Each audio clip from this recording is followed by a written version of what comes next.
तो वही चुनाव के ऐलान से पहले केंद्रीय मंत्री परिषद की बैठक है। पीएम मोदी की अध्यक्षता में आज ये बैठक होने वाली है। मोदी सरकार 2.0 की आखिरी कैबिनेट बैठक होगी। पिछले 5 साल के कार्यों पर चर्चा की जाएगी। लोकसभा चुनाव की तैयारियों पर भी मंथन किया जाएगा इस बैठक के दौरान। बड़ी जानकारी, बड़ी खबर आप तक पहुंचा रहे हैं, जहां पीएम मोदी की अध्यक्षता में ये बैठक होने वाली है। साथ ही आपको जानकारी दे दें कि मोदी सरकार 2.0 की आखिरी कैबिनेट बैठक होगी। पिछले 5 साल के कार्यों पर इस दौरान चर्चा की जाएगी। ये बैठक काफी अहम रहने वाली है। लोकसभा चुनाव की तैयारियों पर भी इस बैठक के दौरान मंथन किया जाएगा। ऐसे में आगे की आने वाली रणनीतियों पर भी चर्चा की जा रही है। बता दें आपको, चुनाव के ऐलान से पहले केंद्रीय मंत्री परिषद की बैठक है। ये बैठक आखिरी रहने वाली है। पीएम मोदी की अध्यक्षता में ये बैठक हो रही है। लोकसभा की चुनाव की जो तैयारियां हैं उस पर चर्चा की जाएगी। साथ ही आपको बता दें, हर एक तैयारी का जायजा लेते हुए पीएम मोदी नजर आएंगे। समीक्षा की जाएगी इस बैठक के दौरान। साथ ही आगे की रणनीति पर भी चर्चा की जानी है। ज्यादा जानकारी के लिए हमारे संवाददाता दीपक हमारे साथ जुड़ चुके हैं। दीपक, मंत्री परिषद की बैठक जो कि काफी अहम रहने वाली है, क्योंकि कैबिनेट की आखिरी बैठक है, चुनाव से पहले ये बैठक हो रही है, कितनी महत्वपूर्ण रहने वाली है और इस बैठक के दौरान कौन कौन से वो मुद्दे हैं जिस पर चर्चा की जा सकती है? देखिए माधुरी, ये कैबिनेट मंत्री परिषद की बैठक है और खास तौर पर देखा जाए तो कल जिन 3 मंत्रियों का नाम कटा था, चाहे मीनाक्षी लेखी हो, जॉन ब्राला हो या फिर रामेश्वर तेली हो, वो भी इस बैठक में मौजूद रहेंगे। और क्योंकि 2024 लोकसभा चुनाव है, तो प्रधानमंत्री नरेंद्र मोदी अपने सभी मंत्रियों को एक तरीके से एक मैसेज देंगे कि अब आप जनता के बीच में जाइए, काम करिए, जीत के आते हैं तो आपका स्वागत है। हालांकि ऐसे भी हो सकता है क्योंकि इस बार जो मंत्रिमंडल होगा वो नया होगा, विस्तार कुछ अलग टाइप का होगा कि कितने मंत्रियों को नए मंत्रियों को जगह दी जाएगी। उसके बाद क्योंकि ये लास्ट मंत्री परिषद की बैठक है, तो प्रधानमंत्री नरेंद्र मोदी सभी मंत्रालयों के जो कामकाज है वो उन्होंने मांगे हैं। जिस तरीके से न्यूज इंडिया, माफी चाहता हूँ, जनतंत्र टीवी ने पहले चलाया था कि 100 दिन का एजेंडा क्या होगा, वो मंत्रियों से मांगा गया था। और आखिर वो बड़े मंत्री जो सरकार में दोबारा बनेंगे, उनसे 5 साल का पूरा डाटा मांगा गया था कि 5 साल में आप क्या क्या करेंगे।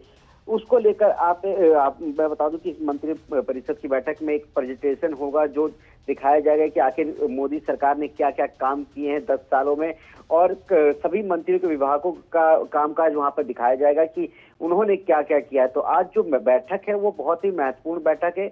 और जब प्रधानमंत्री नरेंद्र मोदी अपने मंत्रियों को बोलेंगे तो ये देखने वाली बात होती है कि वो और किसको किसको बोलेंगे, क्योंकि जाहिर सी बात है कि जो 3 मंत्री हैं उनकी तो विदाई है, चाहे वो मीनाक्षी लेखी हो, जॉन ब्राला हो या फिर रामेश्वर तेली हो।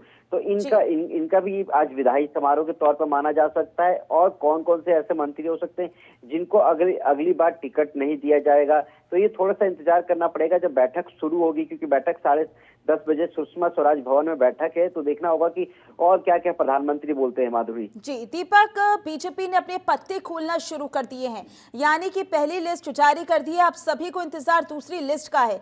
देखना होगा कि दूसरी लिस्ट कितनी दिलचस्प हो सकती है।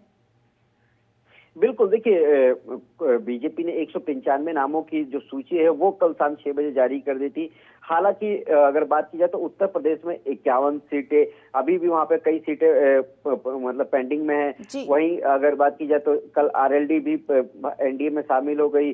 सुभाषपा पहले से ही है, संजय निषाद पहले से। तो कहीं ना कहीं एक तरीके से जो सीटें अगर बात की जाए तो जो होल्ड पे है, जो गठबंधन को छोड़ के जो होल्ड पे है, वो कहीं ना कहीं टिकट कटते हुए नजर आ रहे हैं। क्योंकि हमने विधानसभा में देखा था, जब यूपी विधानसभा चुनाव था तो उन सीटों को होल्ड कर दिया गया था जिन सीटों पर लगातार विवाद चल रहे थे या पार्टी को लग रहा था कि यहाँ पर खतरा है।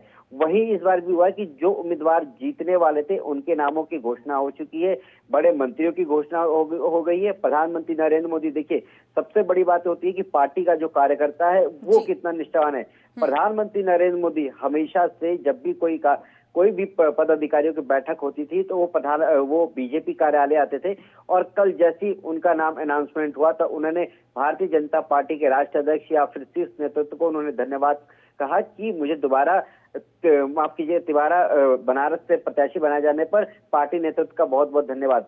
तो ये होता है कार्यकर्ता। और जाहिर सी बात है कि जिस तरीके से भारतीय जनता पार्टी अपने कार्यकर्ताओं का ध्यान रखती है, वो बहुत महत्वपूर्ण होता है। और जिस तरीके से कल कई देखिए कि शत्रुघ्न सिन्हा के खिलाफ पवन सिंह, जो भोजपुरी के सुपर स्टार है, पावर स्टार कहे जाते हैं, उनको खड़ा किया गया है कि वो सीट जीतनी है, क्योंकि कहीं ना कहीं जब से आसन सीट बीजेपी हारी थी और बाबुल सुप्रियो पार्टी छोड़कर गए थे, तो एक नाराजगी थी कि वो सीट किसी भी तरीके से जीतनी है, और इस बार वहां से पवन सिंह को दिया गया है टिकट। ऐसे कई नाम हैं जो चौंकाने वाले भी नाम थे। उसके बाद क्योंकि 195 की लिस्ट है, बहुत लंबी बड़ी लिस्ट है, और क्योंकि पार्टी चुनावी मोड में आ चुकी है, इसीलिए देखिए पहले क्या होता था 2014-2019 में कि जब भी phase wise phase party ticket जो है वो डिक्लेयर करती थी, पर इस बार पार्टी ने अपने जो सांसद हैं उनको पूरा मौका दिया है कि आप जाइए क्षेत्र में प्रचार कीजिए, और जो 370 का जो टारगेट है उसको आप लोग पूरा कीजिए। तो उसको लेकर भी बिल्कुल तैयारी है, और अब क्योंकि कुछ नाम बचे हैं वो भी आ जाएंगे, क्योंकि 6 तारीख को केंद्र चुनाव समिति की जो दूसरी बैठक है माधुरी, वो होगी। उसके बाद हो सकता है कि 8 या 9 को जो बची हुई सीटें हैं उसमें से कुछ आ सकी। हालांकि जो सूत्र हैं वो ये बता रहे हैं माधुरी कि 10 तारीख से पहले पहले बीजेपी अपने 300 उम्मीदवारों की घोषणा कर देगी। तो बस अब इंतजार करना होगा 6 तारीख का। जी बिल्कुल, देखना होगा कि 6 तारीख के बाद दूसरी लिस्ट में क्या कौन कौन से नाम रहते हैं और कितनी दिलचस्प रहने वाली है। ज्यादा जानकारी के लिए बहुत बहुत शुक्रिया आपका।